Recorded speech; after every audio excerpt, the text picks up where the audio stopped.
Жашоо сүртүмдөрү сынак. Эмре Алту, Рожда Демирер, Ахмет Курал, Керем Купачы, Тайфун Эрарслан, Замире Зейнеп Касапоулу, Бурак Сатыбол, Мирал Асилтүрк, Өзгүр Эмре Йылдырым, Эфе Караман, конок актер Ешим Жерен Базоулу жана башкалар.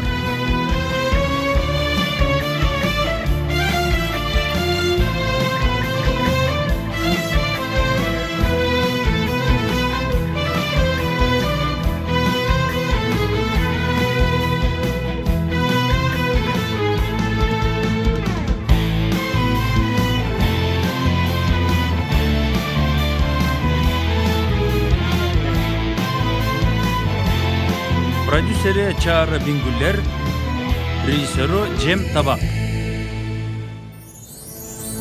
А сен оңой эле сени сүйөм дей бересиң. Же калп айтасың.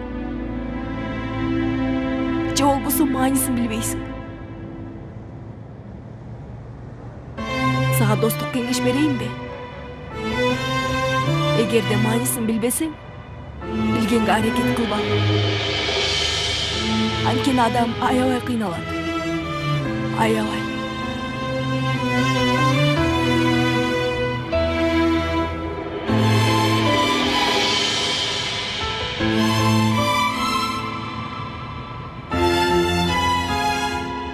Жакшы кал.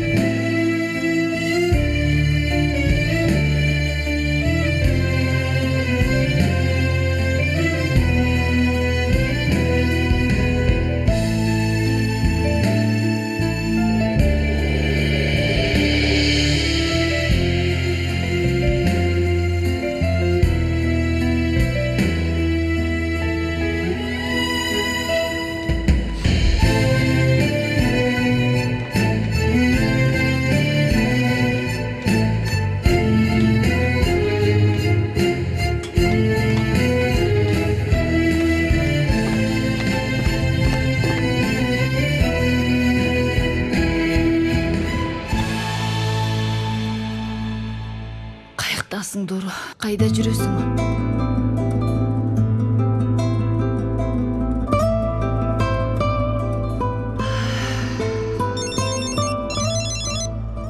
Угуп жатам Салих агай. Астафыралла, айтыңыз агай. Ошондойбу? Макул агай. Жаңылыктарды бизге айтып турасыз. Макул агай. Албетте. Макул агай. Жакшы барыңыз. Мына чай да келди. Рахмат досум. Аш болсун. Еткин кана алчы. Чоң рахмат. Шекер. Жан, чай досум. Эмне болду дагы досум? Дур менен бүттүбү эмне? Көрбөй атасыңбы, карабайсыңбы? Жанер, эмне кыласың? Билбейм. Такыр билбейм. Анти билбейм дегениң менен бүтпөйт. Сейфи туура айтат. Кыз дагы туура айтат. Эмне үчүн? Досум, кыздардын сезимдери чыныгы эркектерди жактырышат. Ой, еткиним, сүй докторум менин. Ооба досум, сен мага караба. Менин ойлорум күчтүү, тажрыйбам жаман. Мейли, Жанер, сен бул кызды сүйөсүңбү же сүйбөйсүңбү? Ойлогонумдан да катуу сүйөт экенмин Еткин. Сонунго досум. Анда ушинтип эле уланта бер досум. Эшиктен кууса, тешиктен киресиң. Жеңиштеп пойрас чөйгө алдыртпайсың, билдиңби? Досум, эмне кылышты билбейм. Мындай кылайын, тигиндей сүйлөйүн. Муну жасайын деп берип, башым иштебей калды. Анан кыз маңдайыма келсе эле жалдырама тийип унчукпай калам. Келесі ол эмне деримди билбейм. Сен чындап эле сүйүп калыптырсың анда. Эй, мени уккула. Айшегүлдүн жанында минтип ойду тоону сүйлөшпөгүлө. Жиним келет андай нерселерге. Неге? Кандайча эмнеге досум? Уккулачы достор. Эми Гүлү колунда эки ашыктын бири-бирине болгон назик көз караштары, балдай ширин сөздөрү булар мага чоочун болуп атат. Сага кандай тиешеси бар, эмне болду? Кандайча тиешеси жок досум. Айшегүл кийин баштайт. Сейфи, сен мага мындай кылбайсың, Сейфи. Мына кара бири-бирине кантип карап жатышат, Сейфи. Гүл алып беришет, Сейфи. Сейфи, таң атканга чейин СМС жазышат, Сейфи. Сен мага көнүп алдың, Сейфи. Ыр жазып атышат, Сейфи. Мамилебиз кызыксыз болуп калды. Сен мага мындай мамиле кылбайсың, Сейфи. Досум, бардык нерсе ал айткандай болот. Сен бардык окторунду короттурдуң. Дагы эмне керек? Сейфи, сен ачкасыңбы? Ооба, ачкамын. Көрүнүп турат.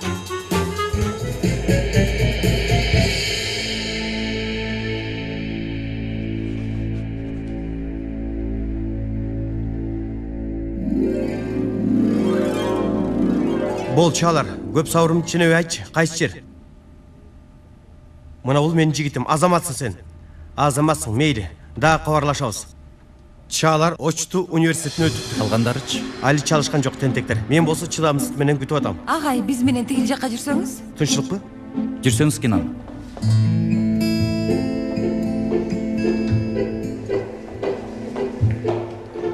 Каяка эле баратабыз? Кудай үчүн айткылачы. Кириңиз, агай. Эмне кылып атасыздар? Класста оюн ойноп атабызбы? Эмне кылып атабыз? Түшүнбөдүм. Эмне кылып атасыздар балдар бул жерде? Агай, азыр ким бар, ким жогун текшерели.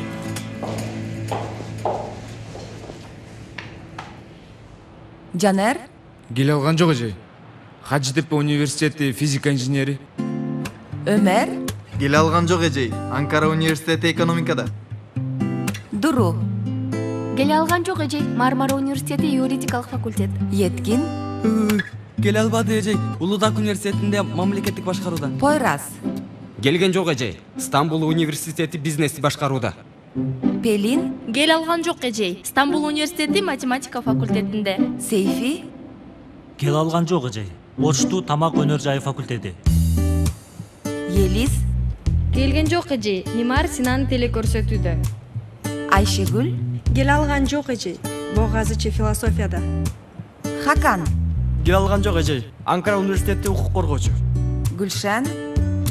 Келе алган жок эжей. 9 июль психологияда. Үнзиле? Келе алган жок эжей. Чапа медицина. Ямур? Келе алган жок эжей. Хажытепе университетинин консерваториясы театр факультети. Класс чын эле бош экен, Кенан агай. КФД курстарын айынан эжей.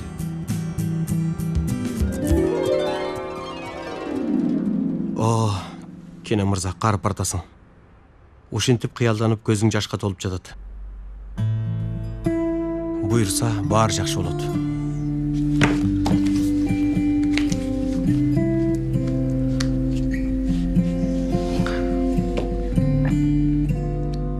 Метин агай, тынчыңызды алып жатам бул убакта, кечирип коюңуз.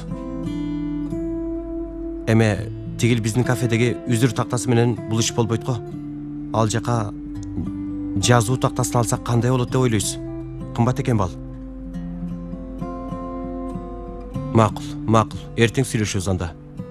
Жакшы жат эми.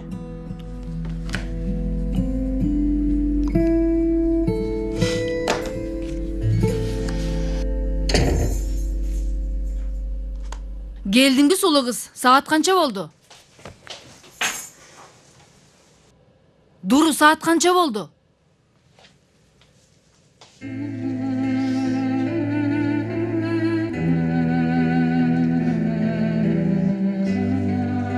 Kızım?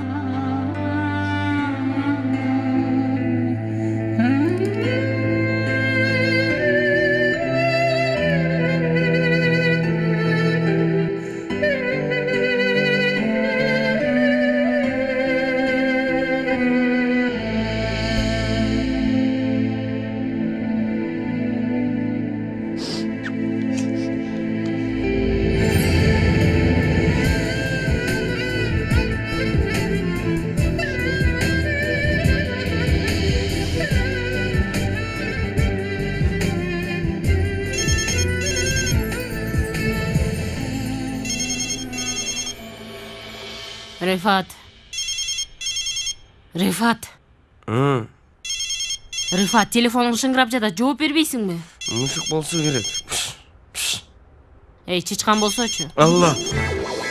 Козум, бир жума бою эле тамашаң ушул. Түн ортосунда ким болду экен? Rifat, үй ойгонуп алды. Жооп берсеңчи телефонго эми.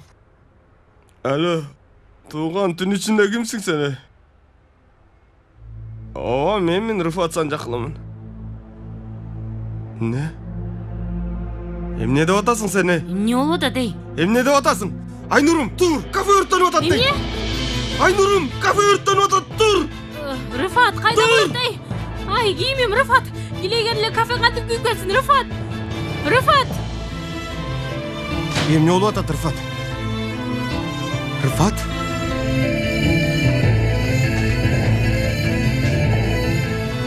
Кыйналып атам, апа. İçimdegi bir нерселер жок болду. Төгүлдү, чачылып кетти. Жеңилип калгандаймын. Адам катышпаган согушта жеңилип калат беле, апа? Мен жеңилдим.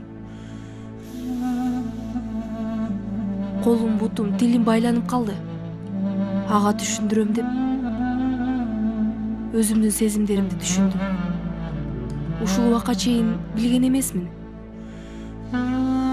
Жүрөгүм ооруп атат, апа. Эмне үчүн мынча ооруп атат? Мен аны мынчалык качан сүйүп калдым? Эмне үчүн сүйдүм?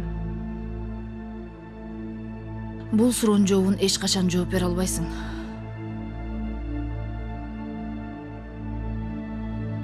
Атаң кеткенде менин да жаным күйгөн. Эмне үчүн мындай кылды деген. Мен буга татыктуу эмесминби дедим. Аябай ачууландым. Ага аябай жиним келди. Кийин өзүмө ачууландым. Бир нерсем кем болгондой сездим. Эркек аялды таштап кеткенде, аял эркекти жоготпойт негизи. Жан дүйнөсүн жоготот. Себеби аял төрөгөндө эле эмес. Эркек аны чындап сүйгөндө гана аял болушу мүмкүн. Ошондуктан эркек карабай кеткен аялдар дароо жазанып башташат. Чыныгы аял болгондоруна ишенишсин деп.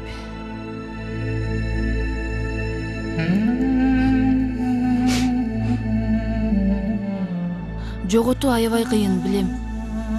Бирок эң жаман эмне билесиңби? Эч качан сүйбө.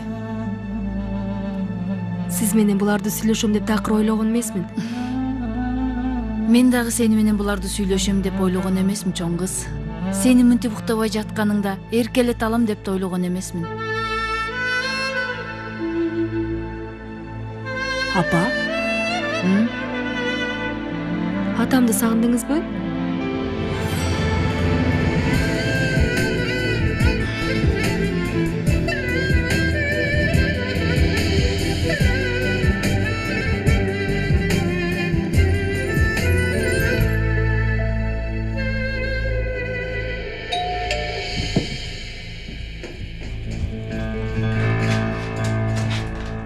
Эй, каякта жүрөсүңөр? Күтө берип чарчадым. Айнур, эмне болду? Же телефонуңарга жооп бербедиңер го? Балдар, эмне болду? Айнур. Эмне үчүн токтоттуңуз бизди, Жезде? Бакырба, бала уктуп атат. Жезде, эмне үчүн токтоттуңуз? Мен кетем дегенде эмне үчүн токтоттуңуз, Жезде? Өзүнө дагы ишенбеген адамга сиз эмне үчүн ишенип токтоттуңуз, Жезде? Эмне болуп атат инем? Айнур, эмне болду? Мени коркутпагылачы. Өрттөндү, Жезде, баары күл болду. Эмне өрттөндү? Кафебиз, Жезде. Кыялдарыбыз. Биз алган, сиз алган кредит, бардык нерсе күйүп кетип күл болду, Жезде.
Emne oldu balam?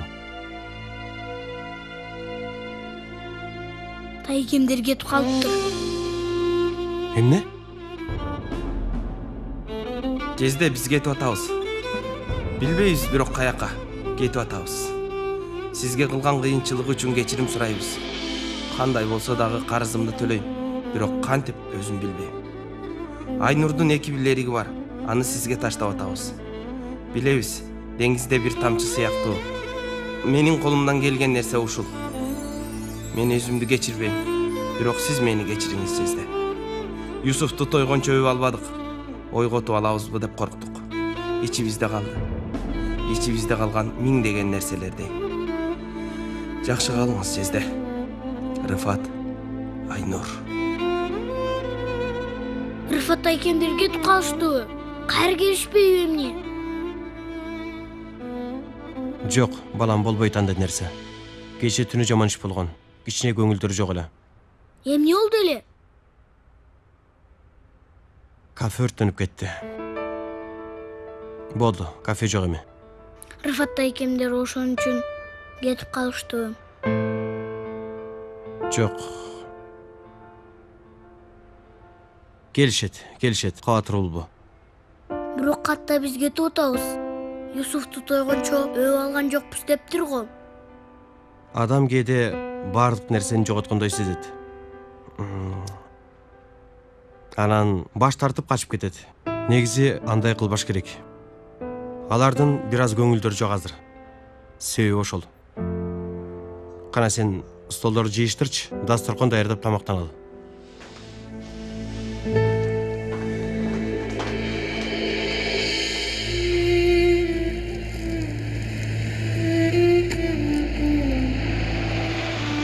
Рыфат, Уготам. канча акчабыз калды?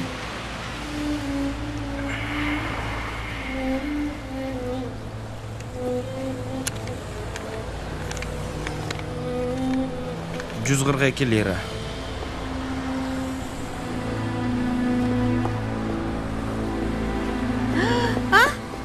Кандайсыз мүдүрлөрүм? Эртең мененки спортпу? Мен болдум мүдүр эмесмин, Пакиза. Кандайча? Отур.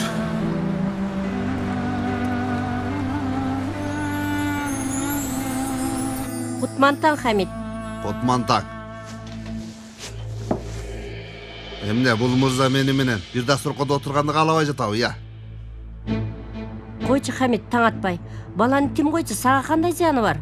Өзү зыян. Эми даярдоочу курска барат имиш. Мен даярдоочу курска барбаймын. Барбайм, бирок акчаны чөндөмө сал деген турасыңбы? Бирок баардык балдар барышат. Университетке өтүш үчүн зарыл. Эмнеси зарыл экен? Өтө турган адам мектепте эле өтөт. Мектеп дагы башка нерсе. Курстар башка нерсени үйрөтчү эмне? Жок, бирдей эле нерсе. Бирок азыр заман өзгөрдү. Кара, мектептеги мугалимдер деле айтып жатышат. Ошондойбу, Севгай? Кайсы факультет бүтүрдүң сен айтчы гана? Көп сүйлөп атасың. 5 тыйын да бербей атасың. Каалабайм деп атамансызда. Кара, сүйлөгөндөрүнө кара. Каалабайт имиш. Эмнеге? Себеби көчөдө итке окшоп тентүү турганда. Ким мектепке? Анан дагы курстарга бармак эле. Койчу, Хамид, эми бала кааласа да жаман, каалабаса дагы жаман. Сүйлөө бол, чай куйгана. Эртеле.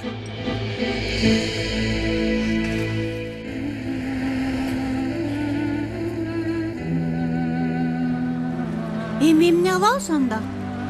Бош жүргөн, анан кул болуп жашообуздун токтогон жеринен жашаганды уланта беребиз.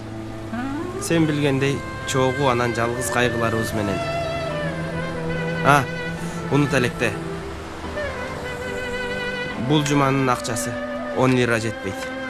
Кечирип кой бизди. Жок, мүдүр, мен ала албайм. Аласың. Алышың керек.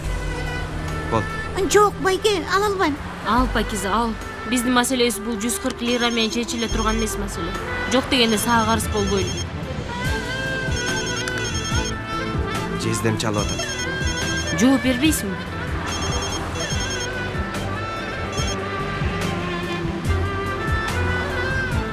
Мейли, биз баралы. Кечирип кой бизди, Пакиза. Мени дагы, байке.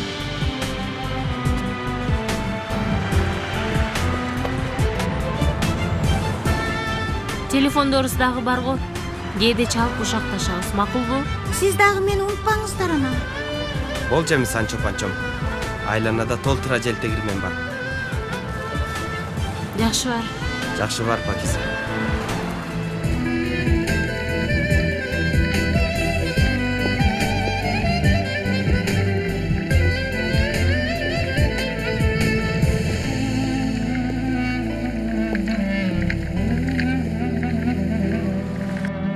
Дуру.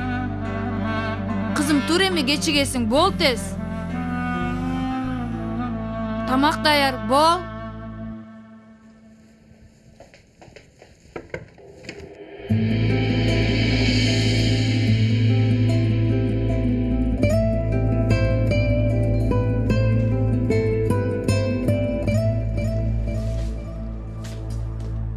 Досум, сен уктаган жоксуңбу эмне? Уйкум келген жок. Мен дагы өзүмдүн коңуругумдун айынан уктай албадым. Ооба. Жанер, аз калды. Кайра баарыбыз чогуу үстүңө секирет болчубуз. Ким чай коет? Макул, чайды мен коем. Бирок бирөөңөр нан алып келишиңер керек. Кече мен баргам, дос. Койчу, ал мурунку күн эле. Мейли, мен барып келем. Досум, мен барат элем. Тим кой, эс алып алсын. Эми эмне болот мунун абалы?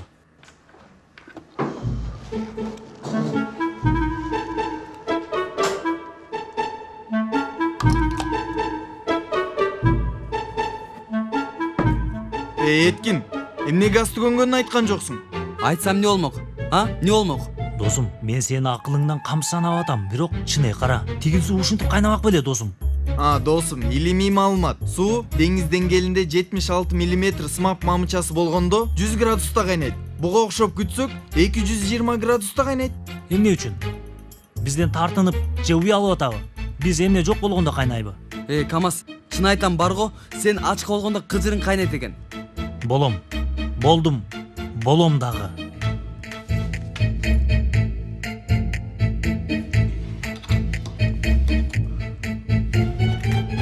Нанды күтсөк болмок. Жок, бул мындай болбойт. Чайды мектептен чебиз эми. Бир нерсе жейли болбосо бул баладан бизге эч нерсе калбайт. Тинка менен бетиңе сай болам.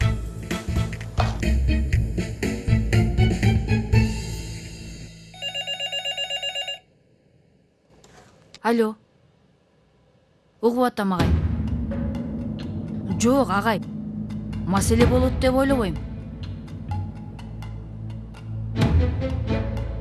Агай, ал маселеде сиз керек болгон нерсени жазадыңыз. Макул, агай. Сиз айтканды жазайбыз. Жакшы калыңыз.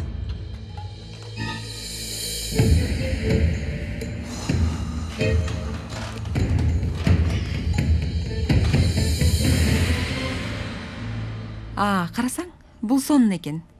Канча экен? 300. Баасы дагы жакшы экен. Буттары дагы бар. Керек болбосо каалаган жерге жылдырып коебуз. Ашканага мисалы. Жылдыралы. Себеби Рыфат катуу бузула баштады. Кафемди даярдоочу курска айландырдыңар деп атат. Кенанга эч нерсе дей албайт. Жездестен уялып жатса керек. Ошон үчүн да. Анан кафе үчүн акчаны Кенан берген, билесиң да. Кредит алган. Кош келиңиз, агай. Биз Метин агай менен доска карап жаттык эле. Муну жактырдык. Карап көрөсүзбү?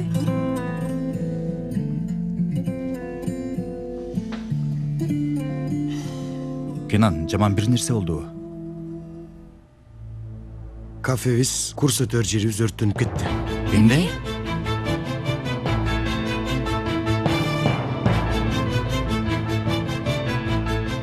Мени чакырыпсыз, мүдүр бей. Мүдүр айым, сиз мүдүр болуп калдыңызбы? Бирок буга таң калган жокмун, эжей. Атыңызга ат чуркаса мен өтөм, сүйүктүү айым. Салих бей каякта? Эмне болду? Башкы мүдүр. Галип, болбогон нерсени айтып сайрай бербе. Муну илип коюңуз. Бул эмне, эжей? Башкы кире бериште кызметте турчу окуучулардын тизмеси, Галип. Нөмөттөгү окуучуларбы? Ооба, нөмөттөгү окуучулар. Алла, эмнеге? Башкармачылык алмашты, Галип. Кечирип кой, сага айтпай калыптырбыз. Коюңуз, эжей. Мен эмне элем бул жерде? Мен чымын дагы чургузбайм. Кенен агайды бизден ажыратпагыла деген плакат ачылганда чын эле чымындашкан жок. Аны көрдүк. Ооба, анда болду. Ката кеткен ошол окуяда. Ал күнү менин ичим ооруп аткан эже. Жаман болдум. Түшүндүрө албайм. Галип, барыңыз. Макул эже. Чай алып келейинби? Макул.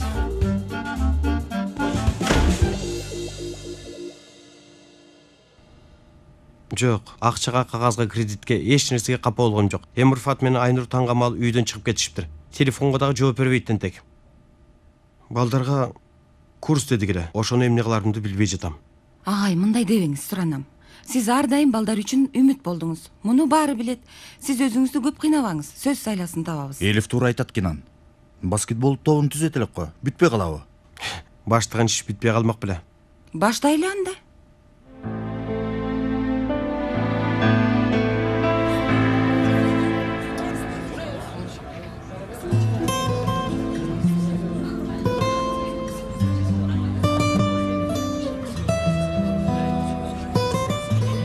Досум Жанжан, каяка жоголуп кеттиң я?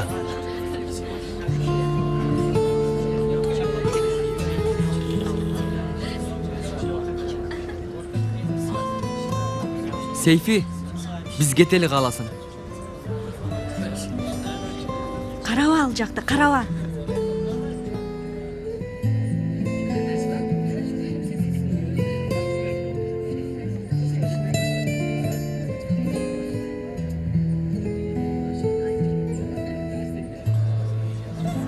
Эмнеге менден качып атасың?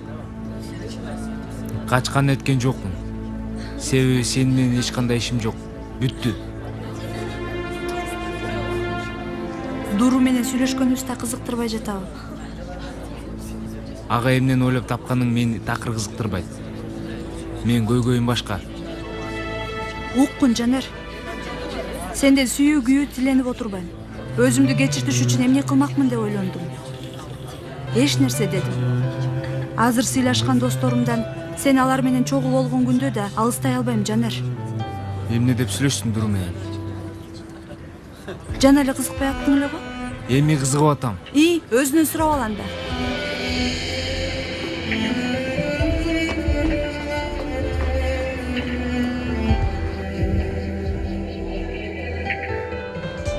Азаматсың Айшегүл, эртең менен кетип калыпсың го? Айтпай, Ямыр туруп алды эшиктин алдында, Жаныр менен кетели деп. Ачууланба.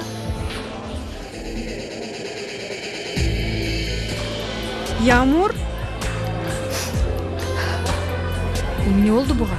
Жанер эки сүйүүнүн ортосунда калыптыр, байкуш. Эмне болду? Эч нерсе эмес. Жанар ыйлапты да,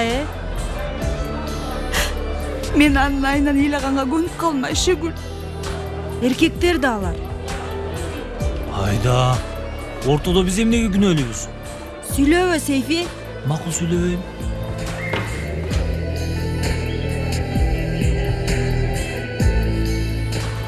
Эмне дейсиң?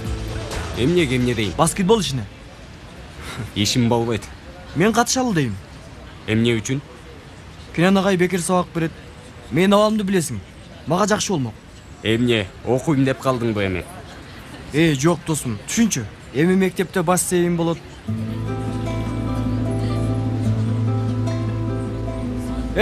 Дуру. Айтканыма жооп бербеди. Салам. Салам. Бир аз сүйлөшсөк болобу? Азыр эмес, кийин. Макул. Күтөм. Эмне болду? Сүйлөшпөй койдубу? Жок. Дос, сүйүү иштер ушунча кыйын экен я. Жанерден сүйүү суранып аткандаймын. Көрүп атасыңар го, Сүйлөшкөн жигитимде эмес. Классташ катарында учурашканга жарабайт. Мен ал үчүн эмне гана кылган жокпун. Туура айтасың, бирок кичине убакыт. Каалабайм болду. Чындап каалабайм. Ямур, баш тартпайсың да сен. Силерге да рахмат. Дуру менен Эва эле жакшы дос болуп алыпсыңар го. Дөрөөчү, андай нерсе жок. Бизден корккону үчүн бизге араң айтышты. Айтышканда жок. Биз өзүбүз түшүндүк. Угуп кой. Биз бул мектепке келгенибизден бери Дуру, анын балээдей достору бизге кылбаган нерсени кылган жок. Эми биз дагы биримдиктүү болобуз. Такыр артка кадам таштайм дебе, Ямур. Такыр. Мен болгону Жанердин мага сүйүүсүн гана каалайм. Мурдагыдай эле. Сүйчү билесиңерби? Сүйөм деп дайым айтчу эле го. Болду.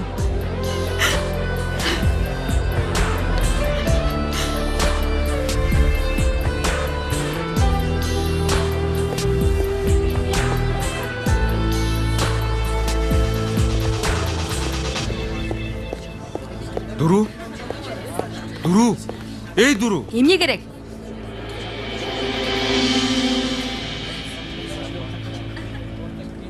Эмне үчүн телефонго жооп бербей атасың?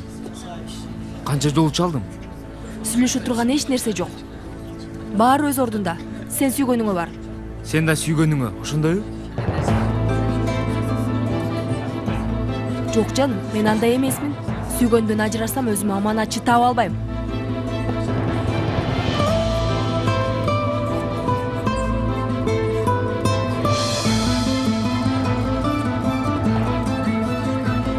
Ямурдун келгени жакшы болду.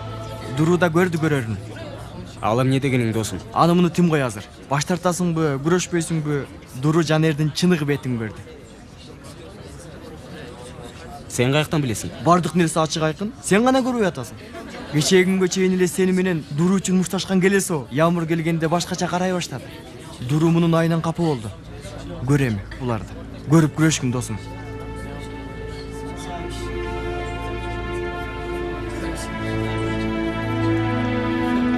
Жер таба алабыз деп ойлойсуңарбы? Издесек табабыз. Эмне үчүн болбосун? Саламатсыңарбы? Саламатчылык. Саламатчылык.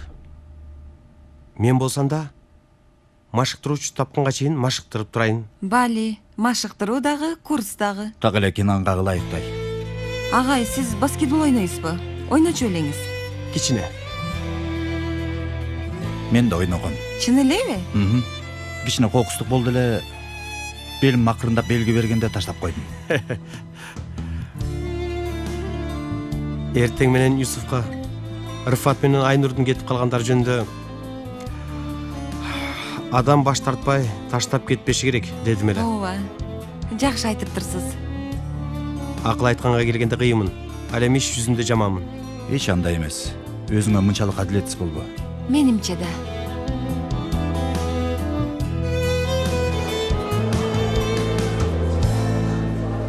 Кирбей эле кой.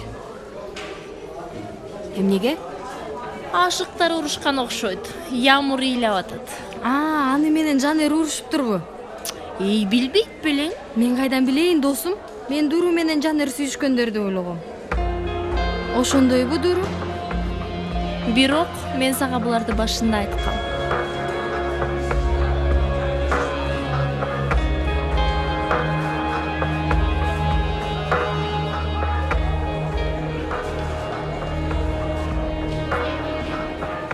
Дуру менен Елис. Бүгүн мектептен нөөмөтчүсүңөр кыздар. Негизи тизмени илип койгом, бирок көрбөдүңөр окшойт. Болду кыздар.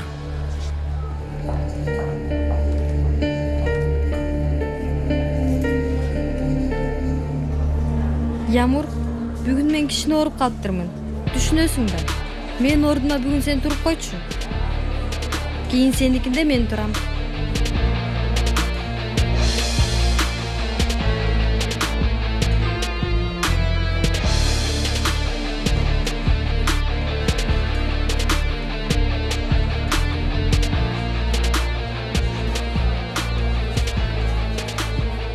Макул? Эмне үчүн болбосун?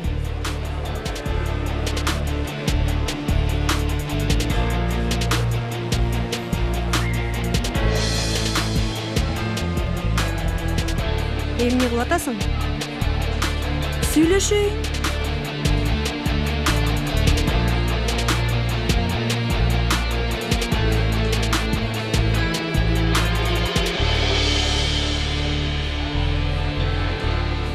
Эмне болду я? Досум, иштин баары араптын чачындай болуп баратат. Биз дагы жеме жейбиз. Бирок күтө тур.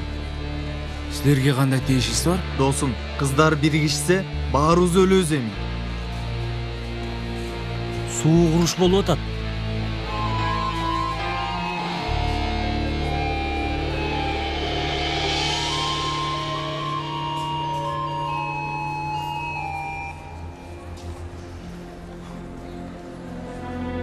Дуру. Кечекилерди кечир. Кичине ашкере кеттим окшойт. Бирок ачылбаган нерселер да бар. Ошондуктан мага ачууланып жатсаң керек. Сага ачууланган жокмун.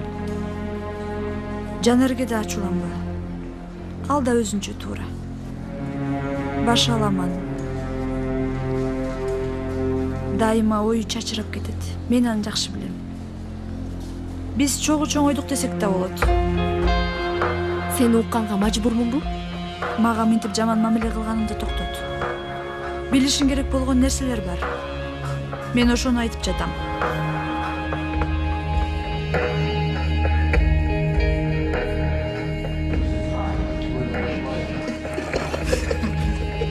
Берсең мага? Эй, талашпа, бербейм.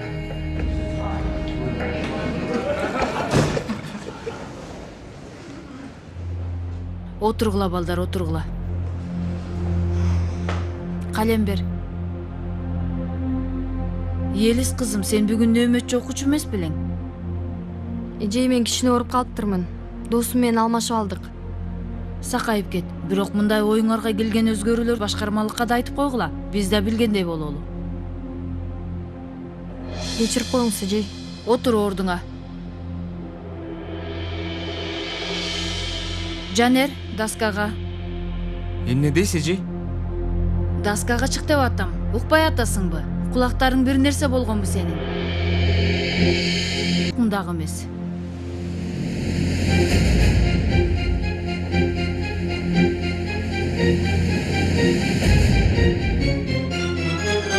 Бакенбардың эмне дейт балам?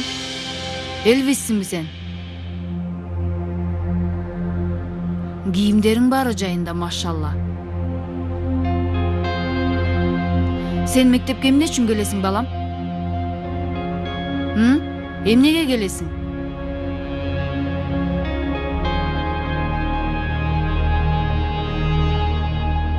Келе сол кыла турган болсоң, келбе мектепке. Эмне кыласың бул жерде?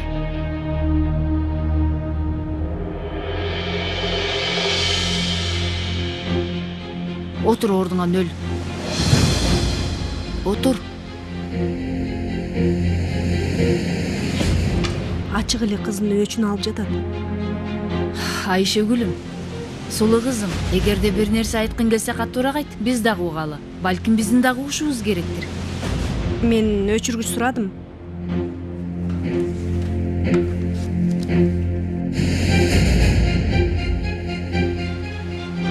Алдыңды кара. Досум, бул эже мени да жактырбайт. Кана балдар, Каспий деңиздин энергия булактарын ким айтып берет? Каспий аймагынын энергия булактары 5ке бөлүнөт. Жанерди канчалык тааныйсың? Сени эмне үчүн кызыктырып атат? Сени кызыктырбайбы? Ооба, кызыктырбайт. Жанерди такыр тааныбайсың го? Сени укпай атам, Ямур. Ооба, угуп атасың. Болгондо да кунт кою угуп атасың. Анан угасың дагы. Жечет болду, сүйлөбө. Эмне үчүн? Болду дейм. Билем. Чындыкты угуу жаныңды кейитет. Бирок буларды да угушуң керек. Сенден эч нерсе уккум дагы, билгим дагы келбейт. Жанер мага канча жолу СМС жазганын билесиңби?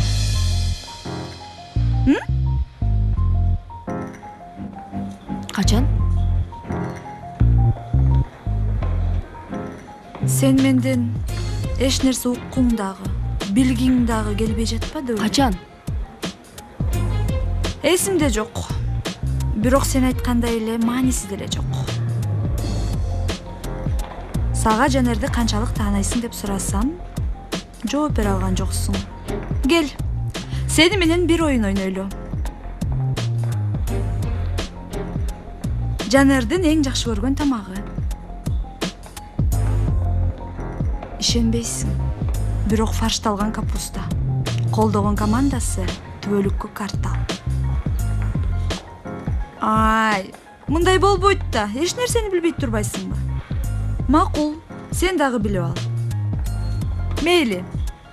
Оңоюрагынан сурайын анда. Балдарды эң кызыктырган нерсе.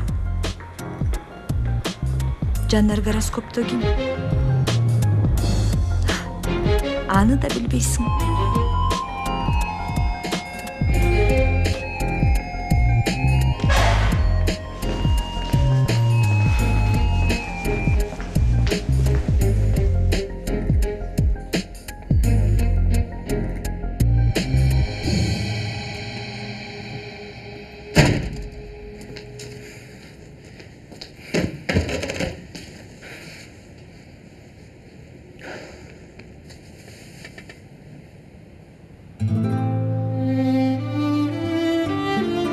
Мага жинин келип атканын билем. Сүйлөшкүң келбейт. Баарына мени күнөөлөйсүң. Күнөөлүүсүңбү эмне? Мен сени гана сүйөм, Дуру. Кечке бир нерсени эле айтасың. Миң жолу айткандан көрө бир жолу көрсөтсөң болмок. Эми мааниси деле жок. Мен үчүн бар. Жок дедим. Бар дедим. Бакырба мага. Дуру, эмне айтып, эмне кыларымды, эмне жасоо керектигин билбейм. Сен ойлоп атсаң керек, булар сен сүйбөгөн үчүн кылып атат деп. Тескерисинче, сүйгөнүм үчүн.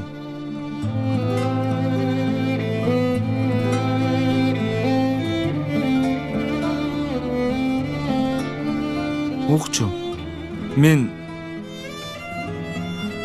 биринчи жолу ушунчалык сүйүп калдым. Ошондуктан эмне кылуу керек экенин, эмне деримди билбейм.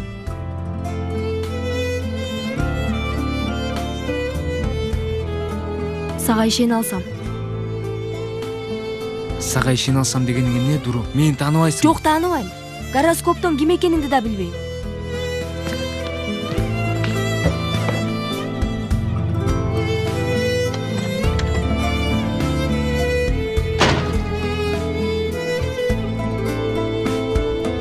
Ямыр каякта?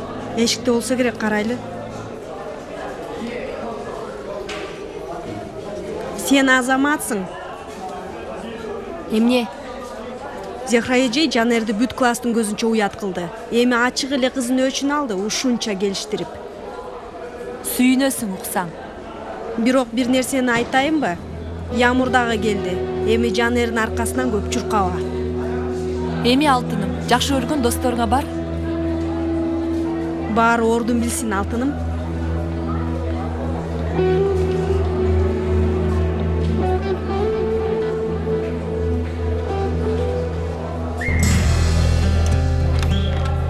Апа, эмне үчүн мындай кылдыңыз? Галип, сен сырткары чык иним, анан эшикти жаап кой.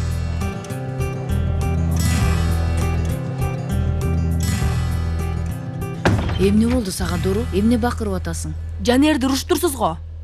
Ооба, уруштум, себеби суроого жооп бере алган жок, нөл алды.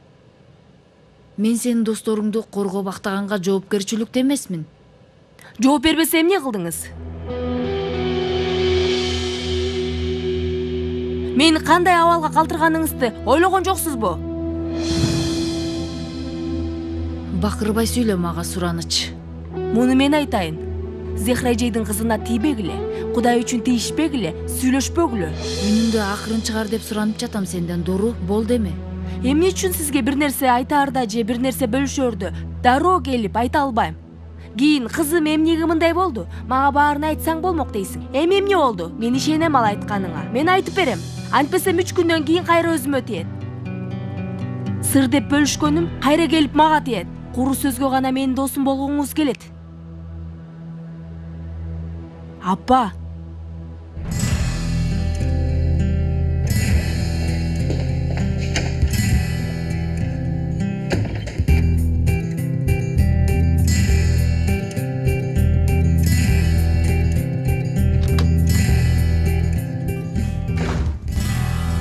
Салих Бейди Анкарага чакырышыптыр.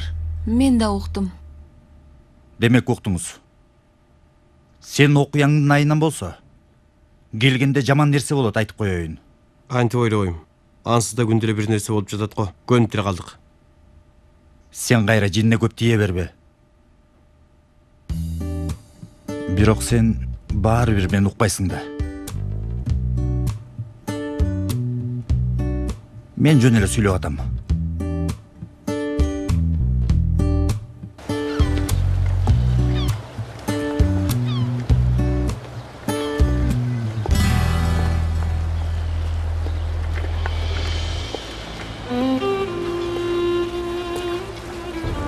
Жалгызым. Жаным. Жоготтук козум. Эмнеге колумду тийгизсем, колумда калып атат. Бирок сенин күнөөң эмес да, алтыным менин. Күнөөм бар же жокпу, баары бир болбой атат. Эмне кылабыз? 2 лира акчабыз калды. Жүрү кеттик. Каяка? Автобекетке. Эмне үчүн? Кандайча эмне үчүн? Акчабыз жок, жата турган жерибиз жок. Жездемди 1000 лирага карыз кылдык. Анын үстүнө акчаларды өрттөп алдык. Иштешим керек. Сени ханышалардай жашата албадым, козум. Кечирип кой. Биз өмүрлүк доспуз, унутуп койдуңбу? Туура айтасың. Бирок тамырыбыз жок. Шамал кайсы тараптан келсе, ошол тарапты көздөй бурулуп атабыз. Мейли жан. Албетте тамыр сала турган күндөр дагы келет. Бирок сен мени менен, мен сени менен болсок эле, шамал каалаган жагына урсын, мени кызыктырып дагы койбойт. Алтыным козум.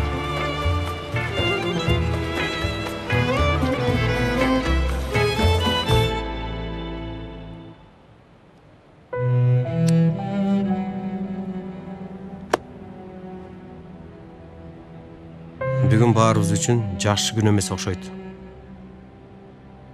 Кебетиңер ошондой деп жатат.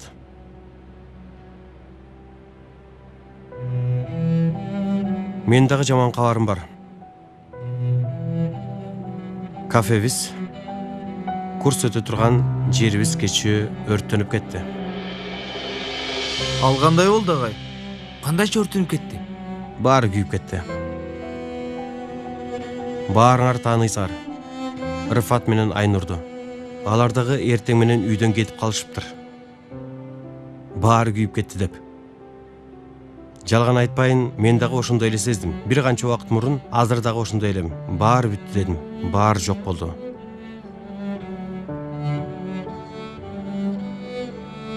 Балдарга курс дедим, баскетбол дедим. Сабак дедим. Кийин чыккын чучкун келип болгон нерсенин баарын алып кетти. Ооба, баарыбыз адамбыз. Кээде буйрбаган ушул экен деген учурларыбыз да болот. Башка жака кеткибиз келет, качкыбыз келет. Бирок кете албайбыз, кача албайбыз. Негизи кача албаганыбыз жакшы. Мындай учурларда дайыма атамдын айткан сөздөрү эске келет. Жакшы айтыптыр. Баардык нерселерди уурдай алат, алып кете алат, жок кыла алат. А бирок силерден ала албаган, уурдай албаган нерселер да бар. Ал үмүтүңөр, ишеничиңер, жылмайышыңар. Буларды өзүңөр каалагандай башкара аласыңар. Ооба, кафебиз жок. Сабак өтө турган жерибиз жок. Баскетбол машыктыруучубуз дагы жок. Бирок жүрөгүңөрдө каалоо болсо, ичибизде ишенич, анан жүзүбүздө жылмаюу болсо, анда эч маселе болбойт.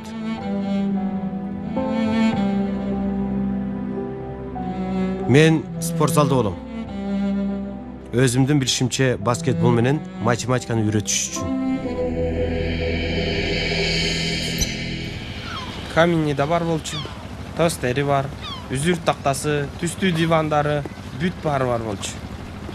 Адам жоготкондо баркын түшүнөт экен козум. Рыфат, ушунча сүйлөп атасың, бирок айткандарың жөнүндө кичине болсо да ойлонуп жатасыңбы? Түшүнгөн жокмун. Ооба, балким кафеибиз жок болду. Бирок карасаң дагы деле чогуу отурабыз. Ал ошондой дечи. Бирогу жок Рыфат. Биз аябай кооптуу баледен кутулдук. Ал өрттө бизге бир нерсе болушу мүмкүн эле. Оозуңа таш, Кудай сактасын. Сактады Рыфат. Эртеден бери кайгырып атасың. Колубузда бир нерсе пайда болдубу? Болбой атат. Кеткен кайра кайтабы дейги. Кайтпайт. Бирок кара, мен дагы эле сенин колдоруңду кармай алам. Көздөрүңдүн ичине карай алам. Маанилүү болгону ушул эмеспи, жаным? Ал өрттө сага же мага бир нерсе болсо эмне кылмак элек? Балким булардын баары бизге сабак. Балким мындан кийин бири-бирибиздин баркыбызды түшүнүп калабыз. Сен барго, ушунун айынан сени жакшы көрөм козум, келчи мага. Эй, Рыфат, токто. Эй, ой Чынар, бизди карап атат, эй.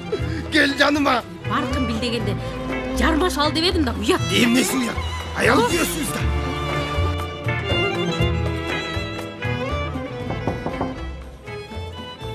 Келиңиз. Эжей?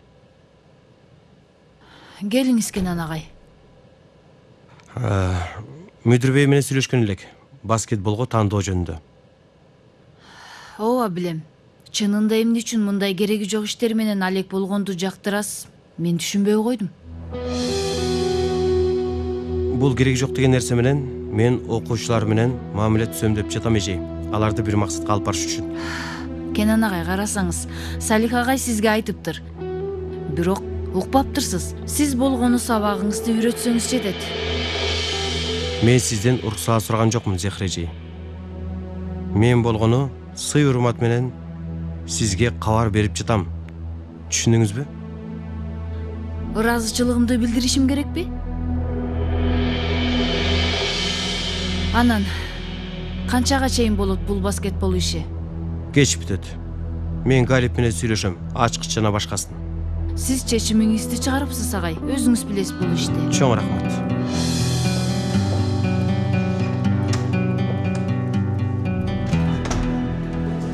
Галип.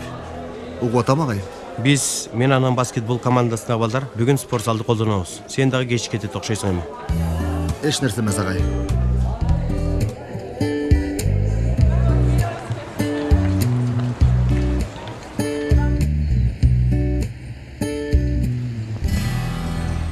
Эй, токточу досум, күтүп турчу бизди.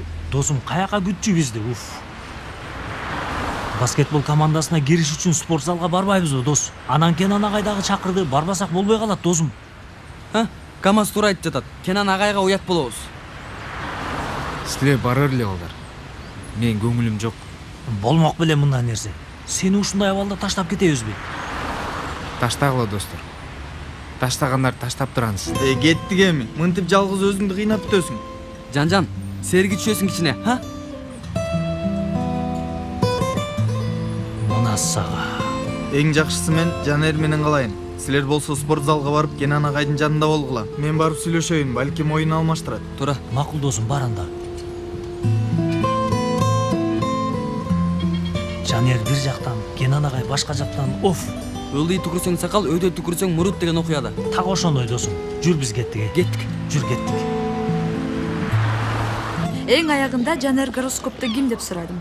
Ага да жооп бере алган жок. Жанердин гороскопун да билбейт экен. Дагы анан сүйөм, күйөм дейт. Кандай сүйүү? Кандай күйүү анан? Биз дагы ордуну эстетип койдук ансызда. Кызарып кетти. Сабак алса керек.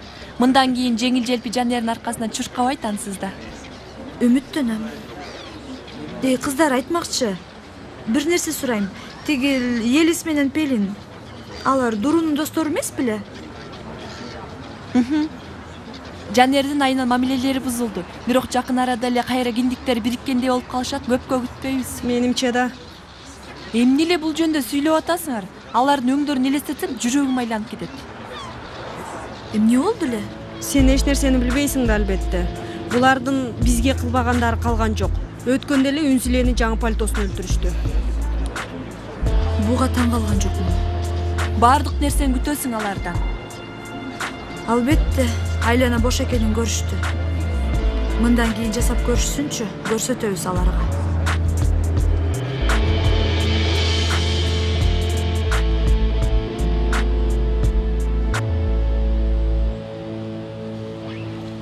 Дуру. Кичине убактың барбы? Негизи убактым жок болчу. Көп деле убактыңды албайм. Эмне болду? Пойрас. Жанар менен сүйлөшпөй калды десең, анда ал маселени козгоо эле коелу. Эй, Дуру, сен мени эмне деп ойлоп атасың? Болгон ошол жөнүндө сүйлөйм. Башка нерсе жөнүндө айта албайт экенминби? Туура айтасың. Акыркы күндөр көңүлүм жок. Дуру. Эми башка адам болом мен. Бардык нерсе башкача болот. Түшүнгөн жокмун. Баскетбол командасына катышам. Курстарга дагы барамын. Апам сүйлөшүп коюптур. Сабактарга да көңүл бура баштадым.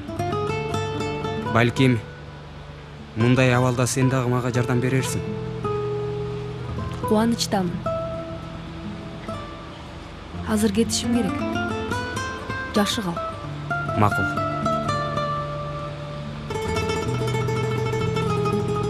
Баары сен үчүн.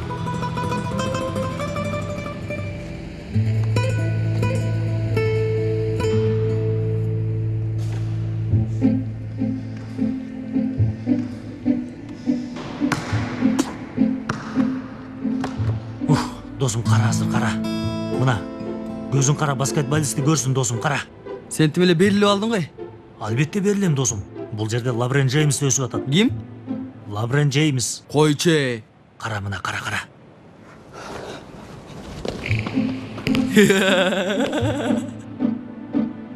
Эмне күлүп атасың, эй? Не болду? Лабрен Джеймс, а? Эй, Джеймс эмес ал. Командада боло тургандар ушулар эле болсо өлдүк, Кенан. Эч ким оңой болот деп айткан эмес. Кенан агай туура айтат. Алдыбызда убакыт бар, мен балдарга ишенем. Балдар, кел элечи гана. Кайда Жанер менен Өмөр? Агай, Өмөр менен Жанердин кичине маанайлары жок эле. Кандайча маанай жок я? Пойраздар дагы жок. Бул жердебиз, агай. Пойраз? Же бизди каалабайсызбы, агай? Андай нерсе болмок беле. Кичине таң калдым. Кел эле гана. Кана баштайланда. Баштайланда.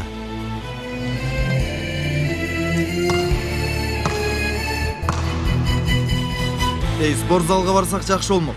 Билесиң го, үйгө барып эмне кылмак элек. Куштай болуп отурабыз да. Мен сени карап, сен мени карап. Дуру.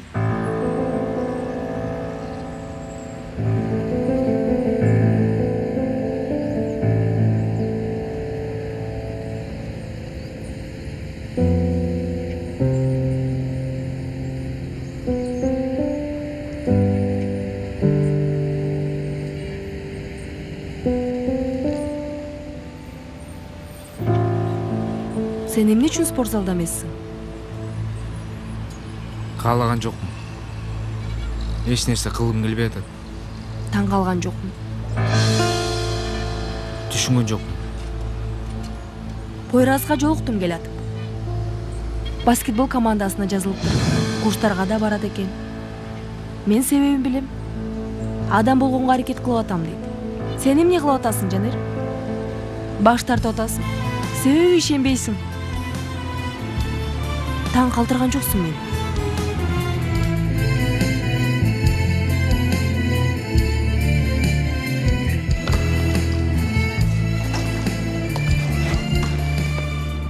Адам карма, адам.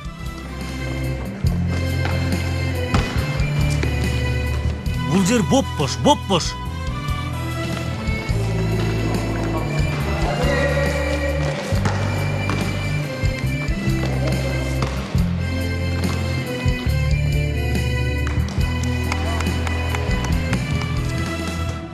Балдар, чоғылғыла. Пойрас, командадасың. Ағай, менші? Құтылай, сен дағы. Хакан, сен дағы. Ағай, менші, мен. Сейфи, сен салмағын демне қалауыз. Ағай, мен сөйіктөрім ері. Анан көйнөгім кенен. Эми, неме? Егерде командаға кіргін келсе, арықташың керек. Тегіл құрсақ жоғылады. Жеткин, сен дағы командадасың. Бали! Бір нәрседен құр қалған жоқ му? Қалған жоқсың. Қара, бір матчтағы ойнайлы балдар. Ағай, менші? Алың жоқ оле ғой. Өзіме келдім. Қара, да бір матч. Командадасың.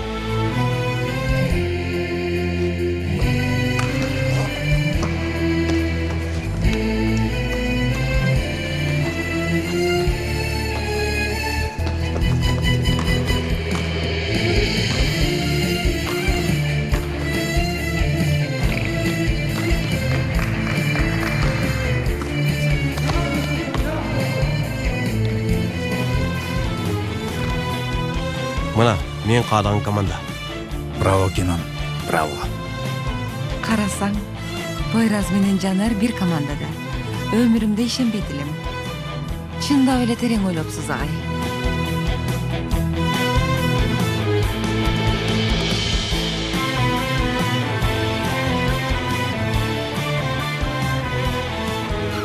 Нан алайын.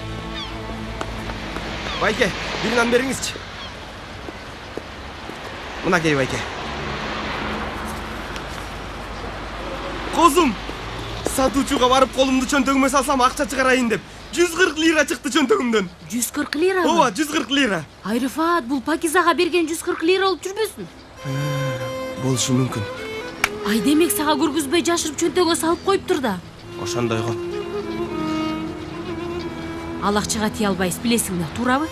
Туура айтасың, Козум. Бул акчаны Пакизаға беришибиз керек. Ал, Козум. Бул эмне мындай? Козум, сен аялсың. Ачкачылыкка суу саганда чыдай албайсың. Ошондуктан нандын чоң бөлүгүн сага бердим. Нандын кичинекей бөлүгүн мен алдым. Эркек болгонум үчүн ачкачылыкка суу саганга чыдай алам.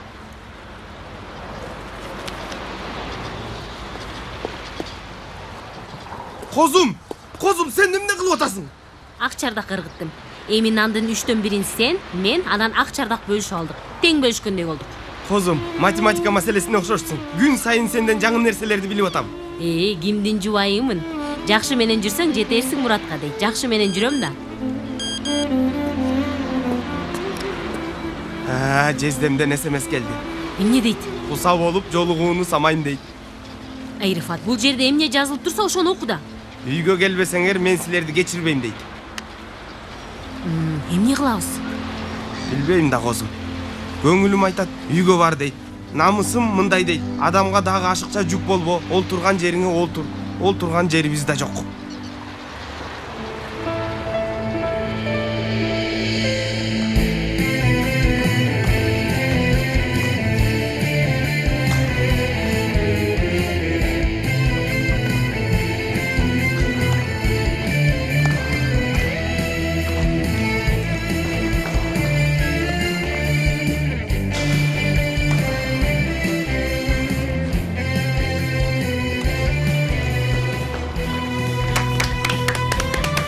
Мақұл балдар, келді бұл жаққа. Мен азыр кетіп жатам. Сілер кішіне қалып, дағыма шығып кетесіңер. Сілер кеткенден кейін Галип эшикти құлпылап қояды. Ертеңден баштап сабақтан мұрындағы кийиндагы машыгууга кылабыз. Галип ертең менен эшикти ачып берет. Анан көйнөкчөн формачын ойноп огула. Ертең келатып спортивка, кроссовка алып келгиле. Кечиккен 50 жолу айланып чыккайт. Түшүнүктүүбү? Түшүнүктүү, тренер. Тренерби? Уланты бергиле. Балдар силерге аманат. Кабатыр болбоңуз, агай. Жакшы бар, Кенан. Жакшы калла.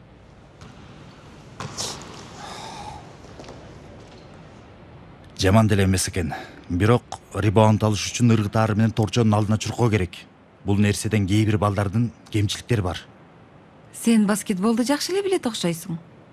Кандайча жакшы эле. Элиф бир убактарда мен кыйын ойночумун. Чын элеби? Чын эле? Кааласаңыз азыр сизге көрсөтөйүн. Жанер, берчи тобуңду. Агай, бир нерсе болуп жүрбөсүн? Кыйынсынба болду. Кыйынсынба мага, эч нерсе болбойт. Балдар, баскетболдо эң маанилүү нерсе көңүл топтоо. Биринчиден окуя акылыңарга бүтөт. Денеңер акылыңарга карап иш кылат. Азыр силерге көрсөтөйүн. Качкыла.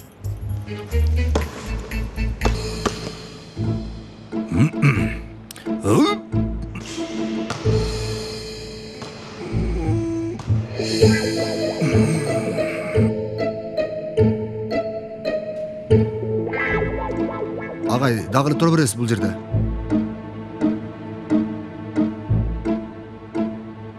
Метин агай? Агай, жакшы элесизби? Жанер, Сейфи, жардам бергиле. Ой, Метин агай. Ушундай да болмок. Нерсе болот деп айткам силерге.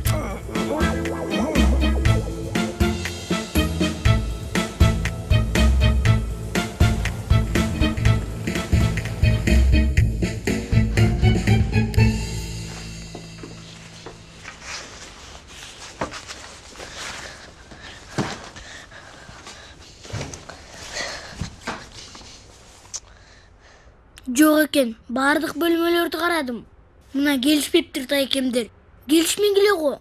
Токто балам, дароо эле кайгырба. Дагы бир жолу чалып көрөлү. Балким бул жолкусунда жооп беришер.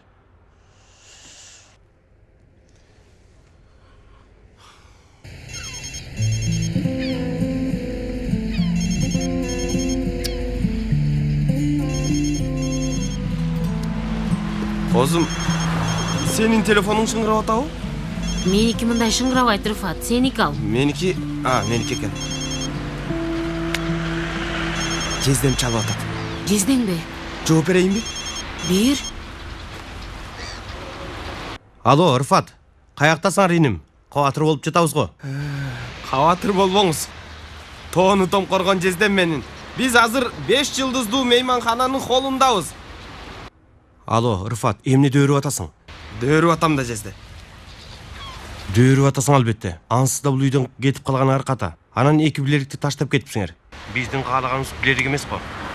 Биздин каалаганыбыз силерсиңер. Иним, үйгө келсек силер кайтып келдиңер десек, карасак эч бир жерде жоксуңар. Сыртта жүрө бербей келелечи үйгө. Баралыбы? Барал албетте. Биз жок болбойт экен жезде. Калп айтпайын, болбой жатат дейм. Болла, көчөгө жүрө берип уят болбой келди үйгө. Жезде, кел атып бир нерсе алалыбы? Нан пан керекпи? Жок, эч нерсе керек эмес. Болла, келди. Кел атышатты? Кел атышат. Ура, сонун. Келгиле дейт. Сонун. Ой, тоңуп калдым. Токто, сага бир канча аракет көрсөтөм деп, топту ыргытам деген боюнча катып калды. Бирок ыргыткан тобум корзинага түштү, ошону дагы унутпайлы суранчы. Ай, Метин, сен дагы эле аны ойлоп жатасыңбы? Агай, бул жашта баскетболдун эмне кереги бар? Менин жашым эмне болуптур, Галип бей? Эмне жок эле. Галип, сен дарыларды алып келдиңби? Алып келдим. Булчуңдарды жумшартуучу. Ийнени бир сайышат. Оп! Ийне? Крем жок эмне? Ийненин эмне кереги бар? Метин, ийнеден корком деп айтпа мага. Айтпайм. Эч нерсе айтпайм. Болгону ийне албай турганымды айттым. Метин, сен деги канча жаштасың? Ийнеден коркосуңбу дагы эле? Сен ийнени көрдүң беле? Ушунчалык чоңго. Кудайга тобо. Чын, бул жерге келип укол саям деп эч ким убарабы болбой эле койсун. Келбесин. Мени аябай кызыктырып жатат, агай. Сиз али колу бутуңузду кыймылдата албай жатасыз. Кантип каршылык көрсөтөсүз? Азыр менден бирди көрүп жүрбө. Метин? Аямай жок, Метин агай, аямай жок. Галип, Метин жакшы элесиңби? Аябай жакшымын.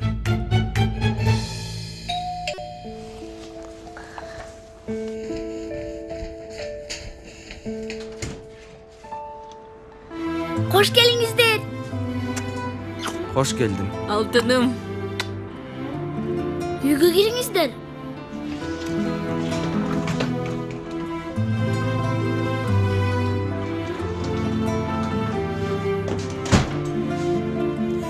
Үй ордунда экен. Эмне отурбайсыңар? Жазаланганбыз. Жазаландыңыз беле? Ким жазалады? тагдыр. Түшүнгөн жокмун. Мен дагы түшүндүм. Эс алуу комплексибиз бир түндүн ичинде күйүп күл болду. Кандай адам болот менден? Адам болбойт. Бактысыз. Карызы мойнуна чейин болгон адам катары мен да түшүнбөдүм. Отургула. Сиз менин эң сүйүктүү тайкемсиз, а сиз менин эң сүйүктүү жеңемсиз. Чын элеби? Айрифа дагы чын элеби деп сурап коесуң да балаң канча тайкеси бар эле? Жакшы болмок. Болсо жакшы болмок. Мен сыяктуу бактысыз, Юсуф мен сыяктуу эпчил эмес. Тайекесинин жанында күчтүү, баатыр, колундагысын кое бербеген тайекеси болсо болмок. Мен башка тайекени каалабайм. Баатырым менин. Каалаба. Албетте каалаба. Бул тайекеңдин башынан эмнелер гана өткөн жок. Ошондойбу козум? Рифат, мага азыр Гүл ага окшогон сөздөрдү такыр айтпа, уктуңбу? Качкындар, кош келсиңер үйгө. Арыстан жездем менин, алтыным жездем. Апыртпа Рифат, апыртпа болду. Кош келсиң Айнур. Рахмат, жакшы жезде. Жезде, даяр пиццаңыз барбы? Бар. Мына ал. Акырын. Галип каякта? Бейтапканага кетти. Эмне үчүн? Шприц алып келет. Токто эми. Майлык алып келейин.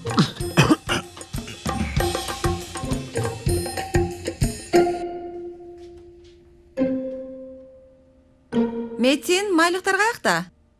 Маңдайымда турган нерсени көрбөй атам. Эмне болду, Метин?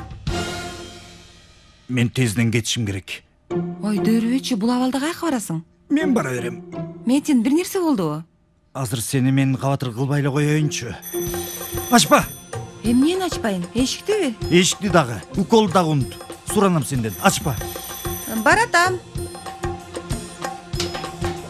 Кош келиңиз, кириңиз. Кош келиңиз. Кел, дарыгер, кел. Агай, тынччылыкпы? Мен дагы эч нерсени түшүнгөн жокмун. Мен мындай түшүндүрөйүн. Кичинемде мени машина сүзгөн. Ооруканага араң жеткишкен.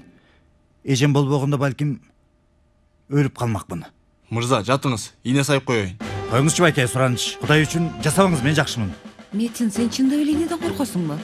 Мен тамашалап атасың деп ойлогом. Мен? Ийнеден? Жолдоштор, силердин маңдайыңарда феткиеде тоодон парашют менен секирген адам турат. Мен адреналин жакшы көрөм. Түшүндүрө албадым. Анда мындай Метин агай, болуңуз. Макул, кийин түшүндүрүп бересиз. Болуңуз, батыраак. Ортак деп эмес. Ортпай. Менин аллергиям бар. Болду, түшүндүм. Аллергиям бар.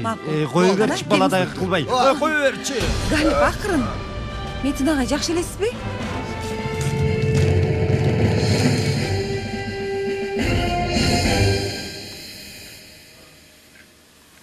Чогултуп алдыңбы досум? Чогултуп алдым, чогулттум. Үйдөгүлөр кызыктай эле карап калышты мени. Өтүп кетти эми. О, Алла. Досум, ал жерде эмне кылып атасың сен? Канал издеп атам. Кайсы канал? Суэц канал экен, Күлкүлүүбү? Менимче күлкүлүү. Силер мени эмне үчүн түшүнгүңөр келбейт? Мен бул жерде NBA каналын издеп атам. Коюп бир-эки тактика үйрөнөлү деп карап атам. Досум, сен бул жерде биздин мээбизди эртеден бери сайрай берип чириттиң го. Балким сенин NBA каналың мындай алганда тартат болуш керек я. Силер жакшылыктын боруна тепкиле. Сейфи болгондо гана ал мени түшүнүп колдойт эле. Чын эле Сейфи каякта? Мени чакырдыңарбы, эй? Досум, эмне кылып атасың? Эмне кылдың, эй? Какап калды. Бул эмне кылганың? Ушулда болмок беле. Досум, муну менен арыктайм. Ток кармайт экен. Калориясы дагы аз экен. Сейфи, бир уч жесең калориясы аз, бирок бир мешок жесең шишип кетесиң. Чынын айт. Чын, командага да кире албайсың. Дагы бир жолу. Чын. Алла, буга эмне болуп атат? Ар нерсе болуп атат. Дос, көрүп атасыңбы Айшөгүлдү? Атактуу баскетболчуну чаап алып жашоо керемет. Кыйын сынып бой көтөрөт. Баарыбызды унутуп койду. Баарыбызды унутуп койсого жакшы досум. Сейфин дагы унутту. Карачы байкушту. Айшегүл. Жаным, суранам, мага кайтып кел. Кара, мен бул жердемин. Унутуп койдуңбу мени, жаным? Суранам, кайтып кел.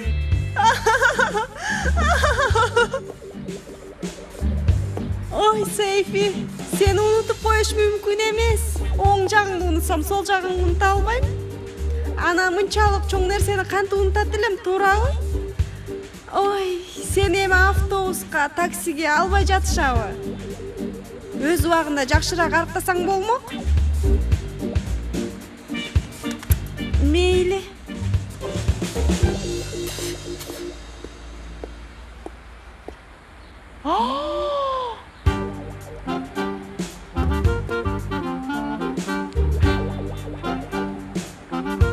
Жигит болсо келбеттүү экен эй.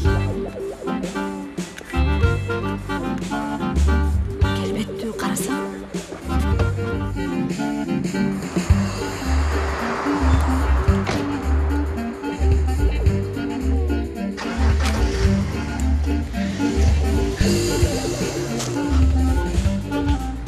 Мандарин, жергиликтүү мандарин, Вашингтон мандарини эже беренди? Жок, болбойт. Дароо төкүлө бул жаңгактарды. Арыкташым керек. Спорт кылышым керек. Баклаваларды жебешим керек. Командага киришим керек. Спорт менен алектенем.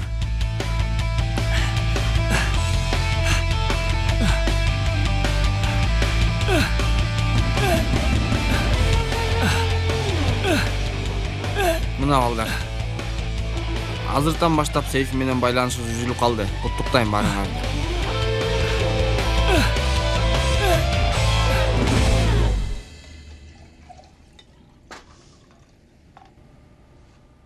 Ал эмне? Пойроз калып барам, эч нерсе жеген жок. Кара муну. Жесин, ичсин. Жебесе өлүп калабы? Семирсин. Хамит айланып кетейин, акырын угуп калат. Укса уксун эй. Анын тең туштары бала чакалуу. Үй бүлөнү багып атышат. Биздики дагы эле эрке. Иштебеген келесо. Жумшак төшөк. Ох, жашоо жыргал.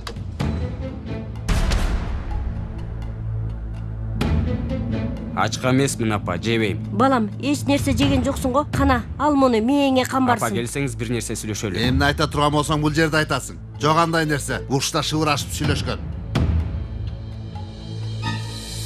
Апа, университетте окуйм деп чечтим. Балам. Дароо сүйүнбөй. Даярдык курстарга кантип барат экен жигит? 4 жыл ким окутат экен? Сурачы кана.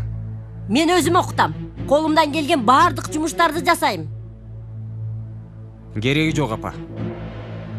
Апа, курс маселесин чечтим. Парт-тайм иш таптым. Биздин бала иш таап алган турбайбы? Анда мындан кийин колуң бош үйгө келбейсиң. Ал турсун өзүңдүн тамактана турган азыгыңды жаныңа да ала келесиң. Болобу? Сени жек көрүшүм үчүн колуңдан келгенди кылып атасың. Бирок максатыңа жетпейсиң. Мен сени жек көрбөйм. Сен мага татыктуу эмессиң.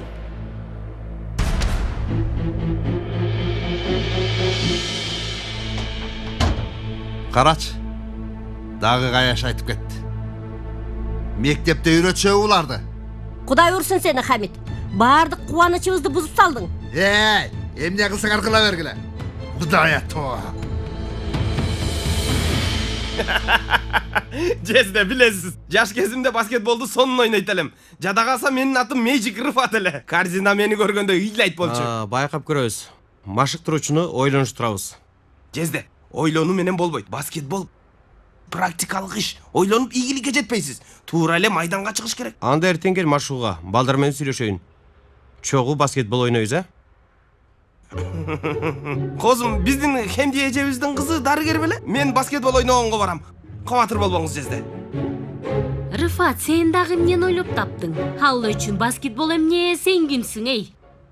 Билгизбе, Козум, билгизбе. Иш үчүн акыркы мүмкүнчүлүк бул. Жезде, жаш кезимде баскетбол ойноп атканда бутумду оорутуп алгам. Мынтип ошондон бери. Бул жерде? Козум, эмне кылып атасың? Билгизбе, Козум, билгизбе.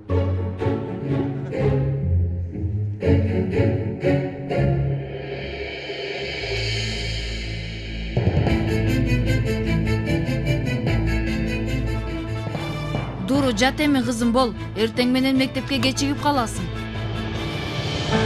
Эмне кылып атасың? Кийимдерди чогултуп атам. Эмне үчүн? Кетип атам. Каяка? Апа, мен ойлонуп көрдүм. Мындан кийин атам менен жашайм.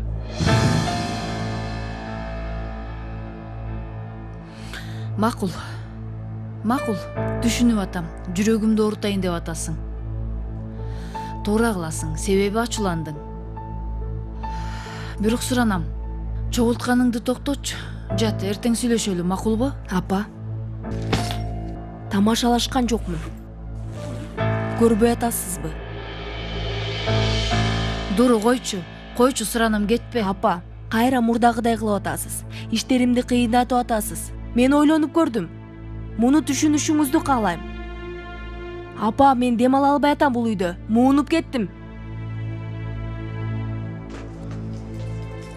Дуру, кетпечи. Суранам, кетпе. Эгерде мына бул эшиктен чыгып кетсең, бул үй боп-бош болуп калат. Анан ошондо мен дем ала албайм. Кетпе, суранам, кетпе. Суранам, кетпечи.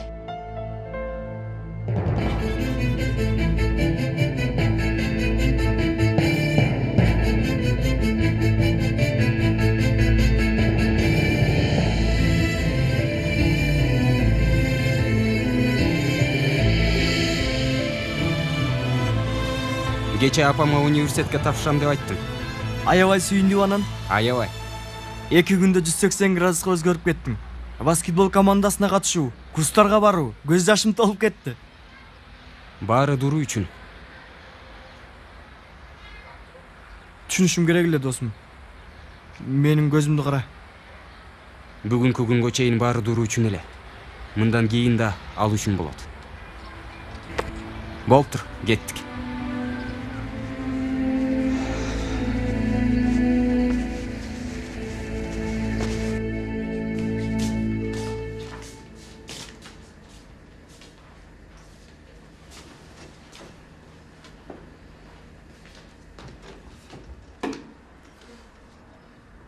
Кутман таң? Таң сен үчүн кутман экен. Каргалар менен мамилең кандай? Чаларым, бүгүнкү тамашаларың күлкүлүү эмес, билесиңби? Каргаларбы? Мен түшүнбөдүм. Ал эмне дегениң? Эми еткиним. Бул жерде биз каргалар менен чогуу тамак жегенибизди элестетип. Жок, болду. Калганын айтпа. Таң атпай болбойт экен. Мейли болгула, даярдангыла. Кечиге отабыз, баралы. Түшүнгөн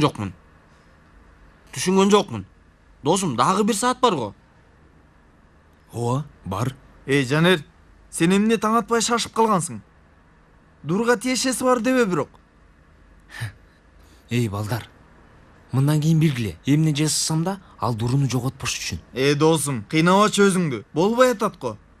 Балдар, мен Дуруну аябай сүйөм да. Дагы элеби? Ооба, дагы эле. Адамдын сүйүү үчүн жасабаган нерсеси жок досум. Так 8 саат 16 мүнөт 27 секунд ачкамын. Эсим болуп калды.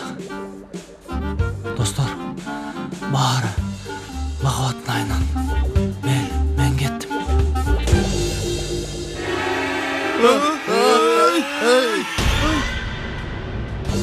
Соğuk kaldı. Seyfi. Soğuk kaldı. Seyfi. Жүк басып қалғанда Чоң рахмат. Каякта жүрөт эми тиги? Азыр келет. Сен эмне үчүн чакырдың таң атпай бул жерге? Сүйлөшүш керек, Айшыгүл. Эмнени сүйлөшөбүз? Келтат. Кутман күн. Карагыла кыздар. Бүгүнкү күнгө чейин Пойрас менен достору кылган кылыктарга сабыр кылдыңар, Кенан агайга сөз бергенбиз. Окуя бул абалга келгенге чейин эмне кылдыңар? Алар кол салып жатышса, биз да кол салабыз. Согуш баштап атабызбы? Ооба. Муну алар каалады. Биз да абалга жараша иш кылабыз. Макулбу? Ооба. түшүнүп атам, башыңар айланды. Бирок айткандарымды жакшылап уккула. Биздин балдарга да барып сүйлөшөбүз. Пойрас менен достору кылгандарына жооп беришет.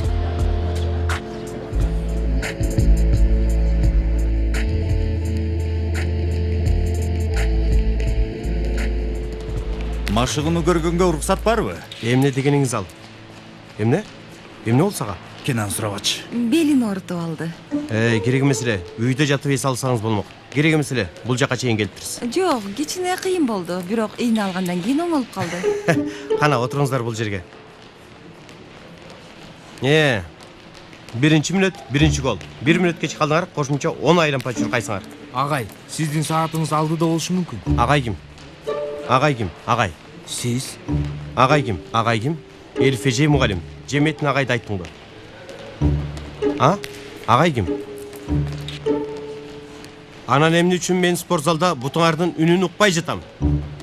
Агай, мен ордан жаңы эле айыктым. Мен сени командага алган жокмун аныстагы. Макул. Анда мен 20 чуркайын агай. Тренер. Азаматсың, кана башла. Чурка. Бол. Агай деген эмне? Агай менен тренер кошулуп ушундай болду, агай. Мен бул жака келгенде мурун салмагымды текшердим десеңиз. Ананын сиз сурабаңыз, мен дагы жооп бербейин. Анда уланта бер, Сейфи. Макул, агай.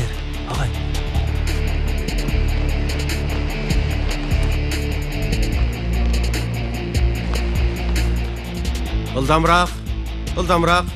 Бат.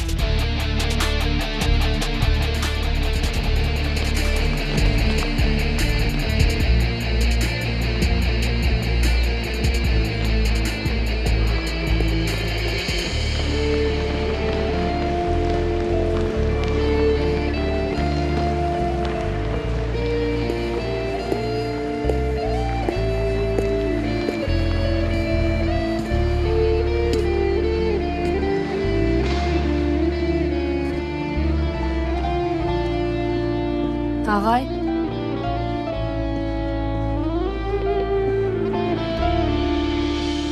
Тоскоол болгонум үчүн кечирим сурайм. Тынччылыкпыдыр?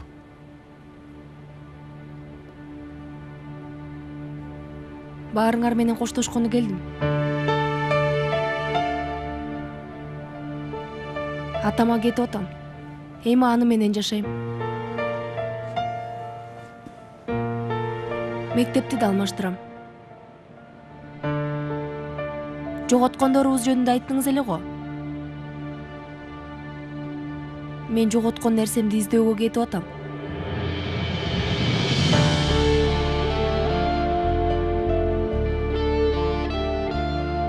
Эми дайыма айтарсыз. Бир жакшылыгы болсо экен деп.